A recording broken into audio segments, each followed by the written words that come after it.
Enseigner, c'est bien plus qu'un métier. C'est un véritable voyage fait de hauts et de bas, de défis et de victoires. Qu'est-ce qui me motive à me lever chaque matin avec la même passion? Quels sont les éléments qui nourrissent cette flamme et ceux qui parfois la freinent? Et surtout, quelles leçons ai-je tirées de mes dizaines d'années d'expérience au service de l'éducation? Dans cette vidéo, je vais explorer avec vous les 3 principales sources de motivation qui me poussent à toujours innover et à donner le meilleur de moi-même pour mes élèves. Nous parlerons aussi des défis que nous rencontrons tous et comment nous pouvons les surmonter ensemble. Alors, installez-vous confortablement et plongeons ensemble dans ce passionnant univers qu'est l'enseignement.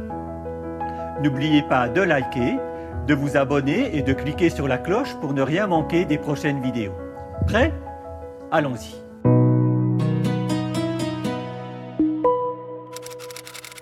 Bienvenue sur la chaîne d'enseigner.org. Que vous soyez un habitué ou que vous nous rejoigniez dans cette vidéo. Si vous nous suivez depuis quelque temps, vous remarquerez que le décor est différent.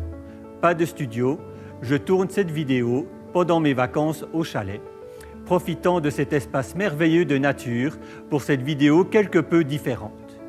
J'espère que les bruits de la nature et de l'environnement ne vous empêcheront pas de suivre ce récit passionnant que j'ai eu bien du plaisir à écrire et à vous partager. Quels sont les différents éléments qui me boostent? Dans toute cette passion, il y a des éléments qui l'entretiennent, qui lui apportent du carburant et lui permettent d'aller plus loin. J'en ai principalement 3. Quand les élèves mettent toute leur bonne volonté et n'y arrivent pas. Le premier élément qui me remet en question et me pousse à progresser, à trouver de nouvelles solutions, c'est lorsque les élèves font tout leur possible et que pourtant, ils n'arrivent pas à atteindre l'objectif fixé. Cela ne me laisse pas tranquille. Il peut y avoir plein de raisons, dont certaines qui ne m'appartiennent qu'en partie, comme un dépistage 10 ou un suivi spécifique. Mais il y a certainement plein de choses que je peux essayer. Il y a quelques années, j'ai suivi une formation intitulée « Les problèmes au vestiaire » qui nous incitait à étudier les solutions que nous pouvions apporter aux problèmes rencontrés en nous concentrant sur l'intérieur de la classe. Cela m'a aidé à tout mettre en œuvre d'abord au niveau de la classe avant de chercher des solutions à l'extérieur. Même si, bien sûr, lorsqu'un élément TDA, 10 ou TSA est supposé, il faut mettre en place une collaboration avec des spécialistes pour accompagner au mieux l'enfant. Le deuxième élément qui me booste, c'est l'apparition d'une nouvelle technologie. J'aime les nouvelles technologies et je m'intéresse à leur application dans l'enseignement. J'ai des ordinateurs en classe depuis 1997, un site internet construit pour ou avec mes élèves depuis 1999. Dès l'avènement de l'intelligence artificielle, telle que nous la connaissons actuellement, mes élèves ont eu droit à mes premiers essais de prompt pour leur présenter une notion, c'était plutôt laborieux, pour préparer des tests, à la longue c'est de mieux en mieux, et ils ont mis les mains dans le cambouis pour illustrer une poésie en utilisant Dali l'an passé. Je suis adepte de la méthodologie DCU. Découvrir, comprendre, utiliser. Ce serait trop long de la développer ici, mais dites-moi si cela vous intéresse pour une prochaine vidéo. Quand je découvre quelque chose de nouveau, j'ai toujours de la place dans ma planification pour ajouter quelques activités spéciales qui me tombent sous la main. Une année, en fait 2 même, j'ai eu dans ma classe la fille de la responsable des animations proposées par la ville où je travaille.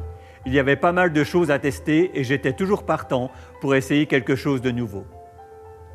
Depuis quelques années, j'organise une veille. Non, ce n'est pas une soirée entre collègues pour parler pédagogie, mais un système informatique qui me permet de recueillir des informations concernant des nouveautés ou des idées pédagogiques. Là aussi, si vous désirez que je vous en parle plus, dites-le moi dans les commentaires.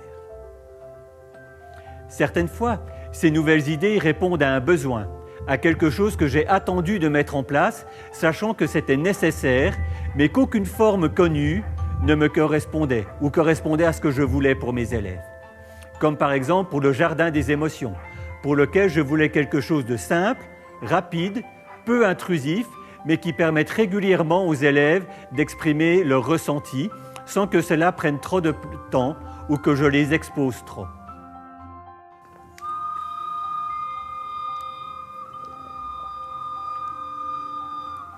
quels sont les éléments qui me limitent? Dans n'importe quelle passion, il y a forcément des limites que nous mettons ou qui s'imposent à nous. En ce qui me concerne, comme pour tout le monde, il y a le temps. Je n'ai que 24 heures, j'ai besoin de dormir, mais aussi de passer du temps avec ma famille, et cela a drastiquement déplacé le curseur de mes priorités ces 15 dernières années. Il y a l'énergie. On en a de moins en moins avec les années. On doit donc choisir ses implications avec plus de finesse, apprendre à dire non. Et puis les finances. Si elles étaient illimitées, j'enseignerais quand même, mais certainement différemment que ce que je peux et dois faire aujourd'hui. Je suis de plus en plus conscient que ce qui me limite le plus, hormis les éléments déjà énoncés, c'est moi-même, mes forces, mais surtout mes faiblesses, les éléments avec lesquels je me sens mal à l'aise, ceux qui ne me conviennent pas et que je choisis d'appréhender petit à petit. Je fais des efforts, je sors de ma zone de confiance et ça marche. Parfois, j'ai l'impression d'être un ovni dans le monde de l'éducation, mais c'est m'accepter moi-même. Par exemple, j'ai beaucoup apprécié le confinement. Enseigner à distance, avec des moyens techniques déjà mis en place pour la plupart, et ne pas devoir faire trop de discipline, c'était presque le rêve.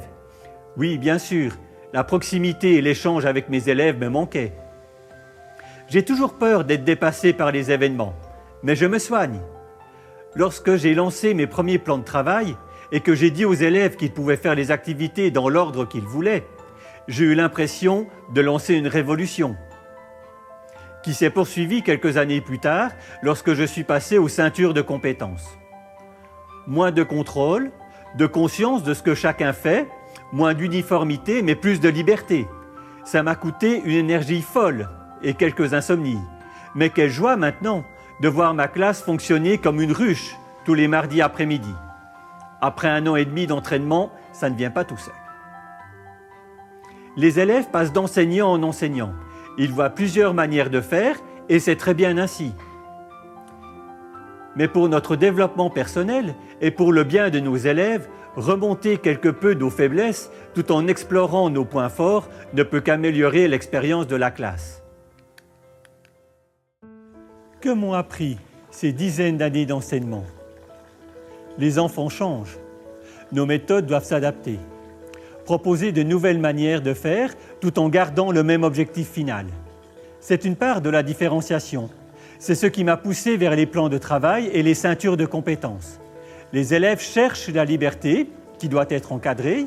Nous leur donnons des possibilités d'autonomie et ils découvrent la responsabilité, c'est-à-dire le fait de rendre des comptes de ce qu'ils ont fait de la liberté dont ils ont joui. Tout cela demande un accompagnement, en même temps qu'un lâcher-prise. Chaque année, il y a des élèves que je n'ai jamais rencontrés et qui m'apprennent quelque chose. J'ai rarement rencontré, au sens physique du terme, plusieurs fois les mêmes élèves au cours de leur parcours scolaire. Cela s'est produit une seule fois à Bruxelles, lorsque je suis passé de la première à la 5e et que j'ai retrouvé des élèves que j'avais déjà eus auparavant. Mais quand je parle d'élèves que je n'ai jamais rencontrés, je parle de type d'élèves, de fonctionnement. Ils sont tous différents, bien sûr, mais certains se ressemblent. Et pourtant, après tant d'années, il semble toujours qu'il y en a qui viennent juste d'être inventés ou cabossés par la vie d'une manière particulière. Comme récemment cet élève qui s'était construit autour des jeux vidéo et qui, à 9 ans, passait plus de 70 heures par semaine devant les écrans. Autant dire que ce cyber-élève avait des habitudes et des besoins bien spécifiques que je n'aurais pas imaginés si on me les avait décrits.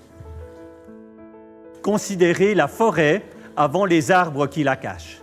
On a tous dans nos classes des élèves qui prennent de la place, beaucoup de place, trop de place. Mais souvent, nous les laissons prendre cette place, en nous d'abord. Lors de mes années de remplacement, un temps qui m'a beaucoup appris en termes de gestion de classe et d'improvisation, je n'aurais pas voulu que mes enfants soient dans certaines classes. Certains élèves avaient un comportement tellement déplacé qu'une bonne partie de l'action de l'enseignant était centrée sur eux. Parfois, on ne peut pas faire grand-chose à court terme et c'est un travail de longue haleine que de les amener à prendre leur place d'élève.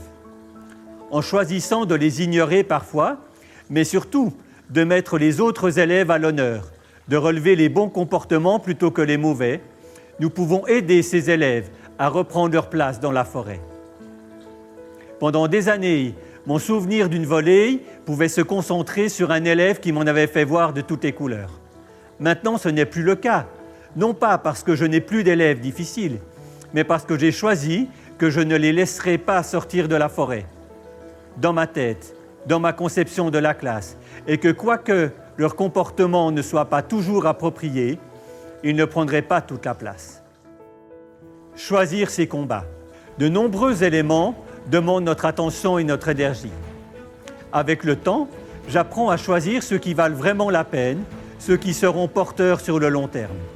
Je suis devenu bien plus cool, abandonnant certains éléments, comme le style d'écriture, tant que ça reste lisible et acceptable en qualité de communication, pour mieux me concentrer sur d'autres.